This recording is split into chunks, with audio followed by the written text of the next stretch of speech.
नमस्कार मंडळी, आज मस्त आपण दोडक्याची भाजी करणार आहोत।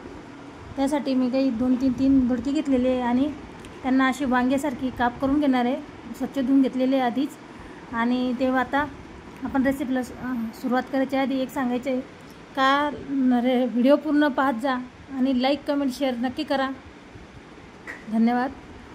पुन्हा मी शेंगदाणे घेतले, काही थोडेसे मसाला घेतलेला आहे, लसणाच्या पाकळ्या, कोथिंबीर, शेंगदाणे भाजून घेतलेले आणि हिरव्या मिरची घेतलेल्या आहेत 2।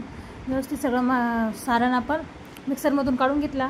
हा धने पावडर, हळद आणि आपण मीठ चवीसाठी पण व्यवस्थित टाकून घेतला आणि थोडेसे पाण्याचा हपका मारून तो मसाला आपण व्यवस्थित तयार करणार आहे आणि दोडक्यात भरणार आहे। जसं आपण वांगी वगैरे करतो फोडीचे, त्याप्रमाणे हे फोडीचेच दोडके आहे।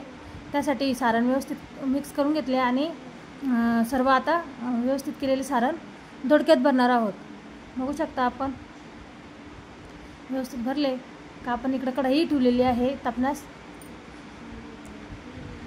सर्व सारण भरून घेतलेले आहे मी, मसाले वगैरे टाक आणि तेल मस्त तापलेले आहे। याच्यात आता थोडी मोहरी, जिरे टाकून घेतलेले, मोहरी छान फुलली का जिरे टाकून घ्यायचं आणि लसणाच्या पाकळ्या ठेचून घेतलेल्या आहे तेही टाकणार आहे आणि कढीपत्त्याची पानं आहे तेही टाकून घेतला। उभा बारीक चिरून घेतलेला कांदा आहे तोही टाकणार आहे मस्तपैकी आणि टोमॅटोही कापून घेतलेला आहे। व्यवस्थित गुलाबी रंग झाला का आपण टोमॅटो टाकून घेतलेले आहे। कांद्याचा रंग चेंज झालेला आहे, बघू शकता आपण। टोमॅटोही मस्त मऊसूत झाला। आता आपण दोडके भरलेले, मसाला भरले दोडके टाकून घेणार आहे, बघू शकता आपण। आणि व्यवस्थित मिक्स करून छानपैकी हा उरलेला मसालाही फ्राय करणार, कारण की तेव्हा तिची भाजीची चव छान येते। मीठ टाकून घेतले आणि थोडेसे अर्धा ग्लासला कमी आपण पाणी टाकून घेतलेले, बघू शकता। आता 10 मिनटासाठी आपण भाजी शिजवून घेणार आहे। भारी होते भाजी,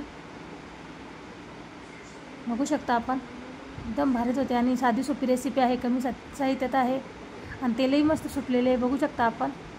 रेसिपी कधी आवडली तर पूर्ण पहा, लाईक करा, नवीन असणारे सबस्क्राईब नक्की करा।